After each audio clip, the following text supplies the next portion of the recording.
We have discussed about abiotic factors. Abiotic factors are temperature, water, light and soil. Now we will discuss response to abiotic factors. जो living organism है वो abiotic factors के against respond कैसे करते हैं, कैसे वो अपने आप को अडाप्ट करते हैं, कैसे वो मैनेज करते हैं स्ट्रेसफुल कंडीशंस को जब चेंजेज होते हैं एबायोटिक फैक्टर्स में, तो कैसे अपने आप को वो मैनिपुलेट करते हैं, इसके बारे में हम लोग डिस्कस करेंगे। तो इसमें हम लोग जानते हैं कि बॉडी के अंदर हमारे जो बहुत सारे बॉडी ऑर्गेनिज्म हैं जो कि ऑस्मोटिक प्रेशर, ऑस्मोटिक कंसंट्रेशन, जो कि जैसे अगर एक्वेटिक एनिमल है तो बाहर का जो ऑस्मोटिक कंसंट्रेशन है और टेम्परेचर है उसको कैसे मैनेज करता है। तो बहुत सारे लिविंग ऑर्गेनिज्म हैं जिनके अंदर ऑप्टिमल टेम्परेचर और osmotic concentration of body fluid का मेंटेन रहता है। तो ऐसे ऑर्गेनिज्म जिनमें की एक कांस्टेंसी होती है इन सब चीज़ों में, इंटरनल एनवायरनमेंट में, इसको हम लोग बोलते हैं, या इस प्रोसेस को जिसके जरिए वो इंटरनल एनवायरनमेंट को कांस्टेंट रख पाते हैं। इंटरनल एनवायरनमेंट का मतलब है बॉडी का osmotic pressure and temperature maintain कर पाते हैं। ऐसे प्रोसेस को हम लोग बोलते हैं होम्योस्टैसिस। तो होम्योस्टैसिस के थ्रू बॉडी के अंदर का एनवायरनमेंट जो है खास करके टेम्परेचर और ऑस्मोटिक प्रेशर को मेंटेन किया जाता है। तो हम देखते हैं कि जैसे जैसे अगर हम इवोल्यूशनरी सीक्वेंस में देखें तो जैसे जैसे हायर एनिमल आए हैं जैसे कि मैमल्स और बर्ड्स के अंदर ये प्रोसेस बेहतर होती है, ज़्यादा अच्छे तरीके से होती है ताकि वो सरवाइव कर सकते हैं। क्योंकि जो नॉर्मल बॉडी टेम्परेचर होता है 25 डिग्री सेल्सियस से लेकर 37 डिग्री सेल्सियस के बीच में, उस बॉडी टेम्परेचर पे आसान होता रहना। लेकिन अगर बहुत कोल्ड है या बहुत हॉट कंडीशन है तो उसमें फिर सरवाइव करने में बहुत दिक्कत आती है। और अगर इस कंडीशन में, एक्सट्रीम कंडीशन में अगर बॉडी अपने आप को मेंटेन करती है और जो इंटरनल एनवायरनमेंट है उसका ऑस्मोटिक प्रेशर और टेम्परेचर मेंटेन रहता है, तो ऐसे कंडीशन को हम लोग बोलेंगे कि ये होम्योस्टैसिस प्रोसेस है, जिसके थ्रू ये बॉडी का सिस्टम जो है वो मैनेज रहता है। तो इसी के बेसिस पे कि किस तरह से बॉडी रिएक्ट करती है, किस तरह से ऑर्गेनिजम्स रिएक्ट करते हैं एनवायरनमेंट के अगेंस्ट, तो उसी चीज़ को हम लोग यहाँ पे डिस्कस करेंगे। तो यहाँ पे हम देखते हैं कि 4 टाइप के डिवीजन दिए गए हैं। इसमें मेन 2 हैं, रेगुलेट एंड कन्फर्म, जिसके बारे में हम लोग बात करेंगे। तो इसमें रेगुलेट जो होते हैं ऑर्गेनिजम्स, ये क्या करते हैं, जैसा कि हम लोगों ने डिस्कस किया, maintain homeostasis by physiological sometimes behavioural also.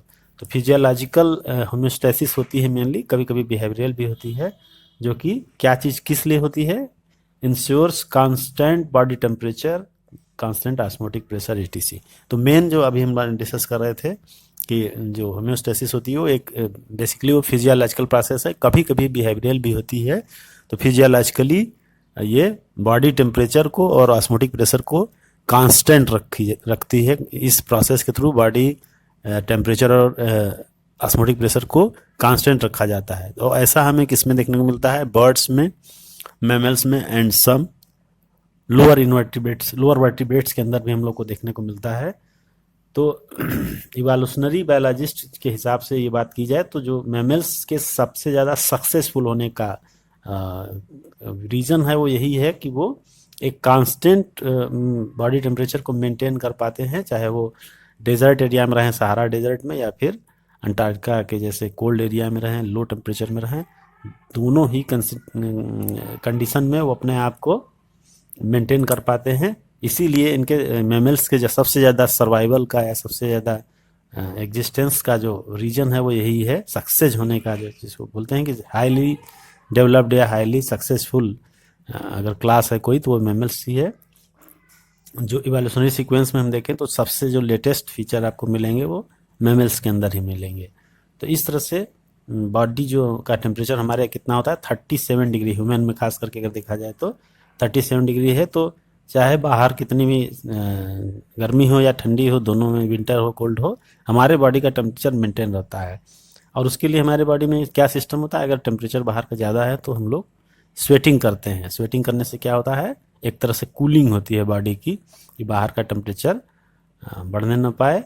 और दूसरा, अगर बहुत ज़्यादा आपका अगर बाहर का टेम्परेचर डाउन है तब उस केस में क्या होगा, तब सीवरिंग होगी। सीवरिंग होने से क्या होता है, और रेजिंग ऑफ हेयर्स होता है, ठीक है। तो सीवरिंग होने से क्या होगा, हीट जनरेट होती है और जो हेयर्स हैं वो रेज हो जाते हैं। उससे क्या होगा, उससे एक तरह का वो जो हेयर्स होते हैं, रेज्ड हेयर होते हैं, वो प्रोटेक्ट करते हैं, एक तरह का इंसुलेटर का काम करते हैं वो।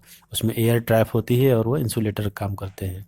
प्लांट्स के अंदर आपको इस तरह का कोई जो है सिस्टम नहीं होता है कि जो होम्योस्टेसिस हो पावे, वहाँ पे टेम्परेचर को, इंटरनल टेम्परेचर को मेंटेन किया जा सके। इसलिए आप देखे होंगे कि जो प्लांट्स हैं उसमें कई बार कोल्ड, अगर ज़्यादा ठंडी पड़ती है तो उसमें फ्रीजिंग हो जाती है और प्लांट डेड हो जाते हैं, पाला मार देते हैं। आप सुने होंगे कि हो जाता है ऐसा गेहूं वगैरह में, बहुत ठंडी पड़ने पे कभी कभी इस तरह से प्रॉब्लम हो जाती है। तो एनिमल्स के अंदर ये चीज़ आपको मिलेगी, खास करके मैमल्स के अंदर आपको ये नॉर्मली मिलेगा कि वहाँ पे thermo regulation and osmo regulation better तरीके से होता है और इसके लिए होम्योस्टेसिस प्रोसेस होती है जो कि मेंटेन करके रखती है पूरे बॉडी सिस्टम को। और वो हाई टेम्परेचर, बहुत थोड़ा सा हाई भी हो जाए फिर अप टू 50 तक, और या फिर बहुत लो हो जाए -50 तक, वो बॉडी काफ़ी हद तक या और थोड़ा सा ऊपर में मेंटेन कर पाती है। तो इस तरह से होम्योस्टेसिस जो प्रोसेस है वो अपने आप को मेंटेन करती है। तो यहाँ पे हम लोग रेगुलेटर्स की बात कर रहे थे, तो इस डायग्राम में अगर आप देखिए तो यहाँ आपको क्लियर दिखिएगा कि जो रेगुलेटर्स हैं उनमें जो टेम्परेचर है वो मेंटेन है पूरी तरह से, उसमें कोई चेंजेज नहीं हो रहा है।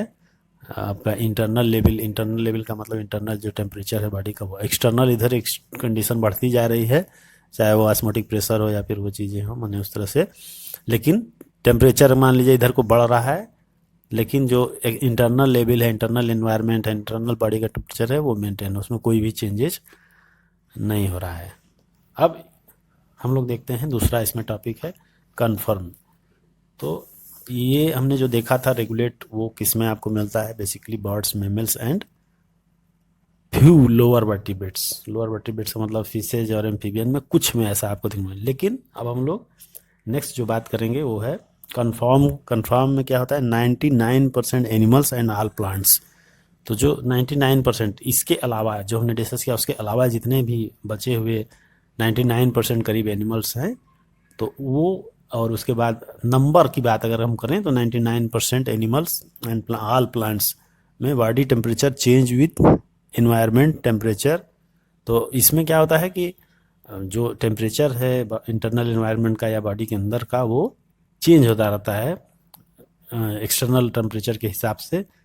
तो उसका इसमें यहाँ कुछ बेनिफिट भी है। ये अलग बात है कि चेंज होता है वो ठीक है, लेकिन इसका फ़ायदा क्या है? तो इसका फ़ायदा ये है कि और जैसा कि हमने एक्वेटिक एनिमल की बात की, तो एक्वेटिक एनिमल में ऑस्मोटिक कंसंट्रेशन भी एक्सटर्नल एनवायरनमेंट के हिसाब से चेंज होता रहता है। ऐसा नहीं है कि मतलब वो मेंटेन रहे, वो भी चेंजिंग होती रहती है। तो अब सवाल ये है कि क्यों होता है ऐसा, क्यों नहीं रेगुलेट करके रखते हैं? हम ऐसा भी तो कर सकते हैं कि इसको रेगुलेट कर लें। तो दिक्कत ये है कि जो ये थर्मो रेगुलेशन प्रोसेस है या होम्योस्टेसिस की प्रोसेस है, इसके लिए हीट जनरेट करने के लिए और ऑस्मोसिस प्रेशर को मेंटेन रखने के लिए एनर्जी की ज़रूरत होगी। तो thermo regulation is energetically expensive for many organism. तो ये बहुत एक्सपेंसिव होता है और इसके लिए एनर्जी की ज़्यादा ज़रूरत होगी, और इसमें मतलब उतना फिर स्टोरेज होना चाहिए फूड प्रोडक्ट का और ये सब चीज़ों का। और ख़ास करके जो स्मॉल एनिमल्स हैं जैसे श्रीव्स एंड हमिंग बर्ड्स है, तो इसके अंदर क्या होगा, सरफेस एरिया जो होता है वो सरफेस एरिया बॉडी वेट के हिसाब से थोड़ा सा ज़्यादा होता है, जिसकी वजह से हीट लॉस इनमें जो है कि ज़्यादा होती है, जिसकी वजह से ये काफ़ी हीट को तेज़ी से लूज करते हैं। तो इसलिए इनका होम्योस्टेसिस कंडीशन को मेंटेन करना काफ़ी एनर्जेटिक प्रोसेस हो जाएगा, काफ़ी इसमें एनर्जी की ज़रूरत होगी। तो इसलिए अगर वो बाहरी एनवायरनमेंट के हिसाब से उनका बॉडी का टेम्परेचर चेंज होता रहे तब कोई समस्या नहीं होगी। तो इस तरह से हम देखते हैं कि इन्वायरमेंटल कंडीशन के हिसाब से जब बॉडी टेम्परेचर भी चेंज होता रहता है तो फिर वहाँ पे एनर्जी की उतनी ज़रूरत नहीं होती है। तो ये कन्फर्म जो एनिमल्स होते हैं उनमें इसी तरह की कंडीशन होती है, या प्लांट्स में इसी तरह की कंडीशन होती है।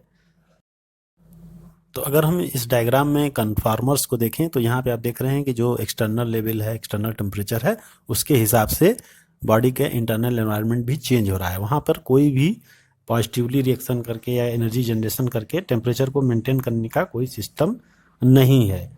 और इसीलिए हम देखते हैं कि जो पोलर रीजन्स में एनिमल्स होते हैं वो क्या होते हैं, स्मॉल नहीं होते, मेनली वो बिग एनिमल्स होते हैं, क्योंकि अगर स्मॉल होंगे तो उनका हमने जैसे डिस्कस किया कि सरफेस एरिया ज़्यादा होगा, और सरफेस एरिया ज़्यादा होने की वजह से हीट लॉस उनका ज़्यादा होगा। तो इसके लिए ज़रूरी है कि स्मॉल एनिमल्स ना हो, थोड़े बड़े एनिमल्स होंगे तो उनका जो एक तरह से हीट रेडिएशन है वो कम होगा और वो आसानी से सरवाइव कर पाएंगे। तो इस तरह से हम देखते हैं कि कुछ स्पीसीज ऐसी हैं जिनमें कि एनवायरनमेंट के लिए कंडीशन के बियॉन्ड जो है कि थोड़ा सा एक लिमिटेड रेंज तक तो उसमें चेंजेज होते हैं, लेकिन ज़्यादा चेंजेज वो नहीं होते, ज़्यादा होने पर वो फिर सिंपली कन्फर्म की तरह ही बिहेव करते हैं। तो ये जो डायग्राम थर्ड वाला आप यहाँ पे देख रहे हैं, ये पार्शियल रेगुलेटर्स हैं। ये कुछ लेवल तक जो है कि तो वो मतलब होता है, बाद में फिर वो अपने आप को रेगुलेट करने लगते हैं। शुरुआत में वो अपने आप में कोई चेंजेस नहीं लाते हैं, लेकिन जब एक एक्सट्रीम लेवल आने लगता है तब वो अपने अंदर चेंजेस लाना शुरू कर देते हैं। तो इस तरह के इंडिविजुअल्स में दोनों तरह का इसमें सिस्टम होता है।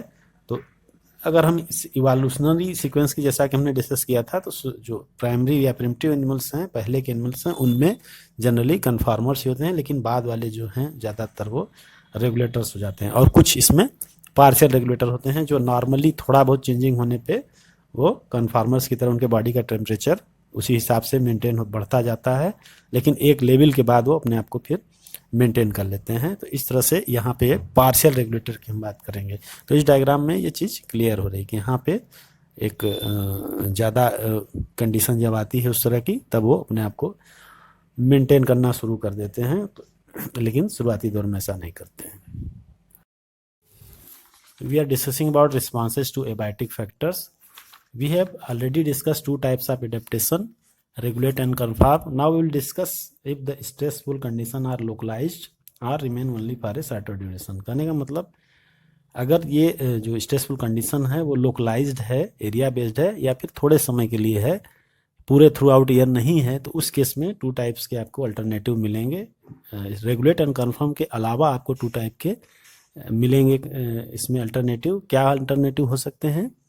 Migration and suspend. तो माइग्रेशन के बारे में हम लोग पहले डिस्कस कर लेते हैं। माइग्रेशन का मतलब आप जानते हैं कि organisms can move away temporarily from stressful habitat to more hospitable area and return when stressful condition is over.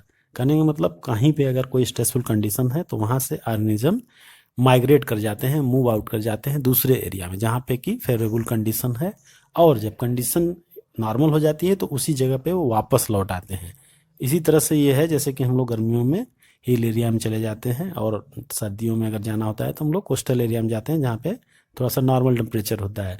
तो इस तरह से हम लोग एरिया चेंज करते हैं, तो जो एनिमल्स हैं, ऑर्गेनिजम्स हैं, वो भी मूव करते हैं। इसका सबसे बढ़िया एग्जाम्पल आप देखेंगे जो साइबेरियन बर्ड है, जो रसिया एरिया से आते हैं, वो क्योंकि वहाँ माइनस में टेम्परेचर चला जाता है, तो उसमें वो इंडिया में कुछ पार्क हैं, नेशनल पार्क, जैसे केवलादेव नेशनल पार्क भरतपुर राजस्थान में है, यहाँ पे आ जाते हैं, यहाँ पे अपना वो पूरा जाड़े के समय में रहते हैं, फिर वो जाड़ा ख़त्म होने के लगभग में वापस चले जाते हैं, यहाँ पे अपना वो रिप्रोडक्शन वगैरह भी करते हैं। तो इस तरह से ये एक तरह का माइग्रेशन है, और ये बहुत बड़े लेवल पर होता है। राजस्थान के साथ साथ ये कुछ यूपी के एरिया हैं और कुछ गुजरात में भी ऐसा देखने को मिलता है। तो जहाँ पर भी उनके लायक फेवरेबल कंडीशन है, टेम्परेचर थोड़ा सा नॉर्मल होता है, वहाँ पे वो आते हैं और जाड़े भर रहने के बाद वो रिटर्न हो जाते हैं। तो सर्दियों में वो साइबेरिया से आते हैं इंडिया की तरफ, और कुछ ऐसे रीजन में जाते हैं जहाँ पे उनके लिए फेवरेबल कंडीशन होती है। तो इस तरह का जो मूवमेंट होता है एनिमल्स के अंदर, उसको हम लोग माइग्रेशन बोलते हैं। ये भी एक तरह का एडेप्टेशन है जो कि सर्वाइवल के लिए इसमें हेल्पफुल होता है। तो इसके अलावा जो दूसरा इसमें है अल्टरनेटिव, वो है सस्पेंड। तो बहुत सारे सस्पेंड का मतलब आप जानते हैं, कोई चीज़ जैसे है वैसे ही पोजीशन में उसको रोक दिया जाए, बिल्कुल स्थिर कर दिया जाए, पॉज कर दिया जाए उसको। तो बहुत सारे बैक्टीरिया हैं, फंजाई हैं, लोअर प्लांट्स हैं, तो उनमें क्या होता है, थिक वॉल्ड स्पोर्स फार्मेशन होते हैं। आप जानते हैं स्पोर फार्मेशन सेक्सुअल रिप्रोडक्शन में भी आपने पढ़ा होगा। तो वो स्पोर्स जो फार्म होते हैं वो लंबे समय तक पड़े रहते हैं। तो अनफेवरेबल कंडीशन जैसे ही आती है वो स्पोर का फार्मेशन करके इनएक्टिव फॉर्म में पड़े रहते हैं, और फिर जैसे ही उनको सुटेबल एनवायरनमेंट मिलता है वो जर्मिनेट करके नया प्लांट फिर से डेवलप कर लेते हैं या इंडिविजुअल डेवलप कर लेते हैं। तो ऐसा हमको बैक्टीरिया में मिलता है, फंजाई में, लोअर प्लांट्स में, सभी में स्पोर फार्मेशन मिलता है। तो इस तरह से स्पोर या सिस्ट का फार्मेशन हो जाता है, उसी में वो पड़े रहते हैं। तो जनरली एनिमल्स के अंदर बहुत सारे बैक्टीरिया, फंगस, ये सब के अंदर, प्रोटोजोअन्स के अंदर भी ये चीज़ हमको देखने को मिलती है, वो सिस्ट का फार्मेशन कर लेते हैं।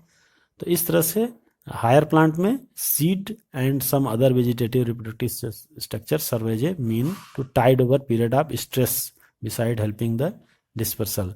तो जो, अगर हम, ये तो लोअर प्लांट के बारे में बात कर रहे थे, अगर हायर प्लांट की बात करें तो उसमें भी जो सीड का फार्मेशन होता है, सीड भी काफ़ी हद तक सस्पेंड स्टेज होती है, जिसमें कि बहुत लंबे समय तक प्रिजर्व किया जा सकता है किसी भी चीज़ को। और जैसे ही उनको फेवरेबल कंडीशन मिलती है, वो उनमें फिर जर्मिनेशन होकर के वो नया प्लांट डेवलप कर लेते हैं। तो इस तरह से कैसे डेवलप होते हैं आप जानते हैं। सीड का जो डेवलपमेंट होता है, फेवरेबल कंडीशन, मॉइस्चर और टेम्परेचर जब उनको मिलता है तो वो डार्मेंसी से बाहर आ जाते हैं। और जब वो इनएक्टिव स्टेज में पड़े रहते हैं तो उनको हम लोग डार्मेंट स्टेज बोलते हैं। तो सीड्स के अंदर ऐसा आप जानते हैं, डार्मेंट स्टेज में लंबे समय तक उसको हम लोग स्टोर कर सकते हैं। और अनफेवरेबल कंडीशन, तो जो डार्मेंट स्टेज है वो एक तरह से अनफेवरेबल कंडीशन या सस्पेंडेड स्टेज है, जिसमें कि जर्मिनेशन नहीं होता। तो आप, ये बहुत नॉर्मल सी बात है कि बहुत सारे इंडिविजुअल्स हैं वो सिस्ट फार्मेशन या फिर स्पोर फार्मेशन या फिर सीड फार्मेशन, मैंने जैसा अलग अलग इंडिविजुअल है उसमें इस तरह की कंडीशन होती है, और उसमें वो लंबे समय तक पड़े रह सकते हैं। और जैसे ही उनको फेवरेबल कंडीशन मिलता है वो सर्वाइव करते हैं, जर्मिनेट करते हैं, ग्रो करते हैं, ग्रोथ करते हैं। और तो ये इस तरह से ये हमने देखा कि जो टू अल्टरनेटिव हैं स्ट्रेसफुल कंडीशन के लिए, वो एक माइग्रेशन था और एक सस्पेंड था। तो सस्पेंड आप समझ गए होंगे। इसके अलावा इन animals organism if unable to migrate might avoid the stress by escaping in time. The familiar case of bear. तो बेयर के बारे में आप जानते हैं, भालू, जिसको हिंदी में भालू बोलते हैं, उसमें आप देखे होंगे कि वो विंटर के अंदर हिबरनेशन में चला जाता है, स्लीपिंग करता है बहुत ज़्यादा। तो उससे क्या होता है कि उसमें जो उनका जो एनर्जी लॉस है वो कम हो जाता है, सर्वाइव कर पाते हैं बेटर। और कुछ स्नेल्स एंड फिश हैं वो एस्टिवेशन में जाती हैं समर रिलेटेड प्रॉब्लम्स के लिए। तो अलग अलग इंडिविजुअल में, बेयर में आपने देखा कि विंटर के लिए और जो प्रोसेस होती है उसको हम लोग हिबरनेशन बोलते हैं, और स्नेल्स और फिश के अंदर जो प्रोसेस होती है उसको हम लोग एस्टिवेशन बोलते हैं। और बहुत सारे जू प्लैंक्टन्स लेक्स और पॉन्ड्स में होते हैं वो डायपॉज स्टेज होते हैं, ये स्टेज ऑफ सस्पेंडेड डेवलपमेंट। तो ये अलग अलग नाम हैं जो अलग अलग इंडिविजुअल में होते हैं। तो इसमें डायपॉज जो स्टेज होती है वो जू प्लैंक्टन्स में देखने को मिलती है। इस तरह से ये एक सस्पेंडेड स्टेज होती है जिसमें वो पड़ा रहता है, और जैसे ही उसको फेवरेबल कंडीशन मिलती है वो सर्वाइव कर जाता है। तो ये टोटल हम लोगों ने डिस्कस किया कि जो एबायोटिक फैक्टर्स होते हैं उनका इन ऑर्गेनिजम्स कैसे रिस्पॉन्ड करते हैं। तो उसमें हमने रेगुलेट देखा, कन्फॉर्म देखा, माइग्रेट देखा और सस्पेंड देखा।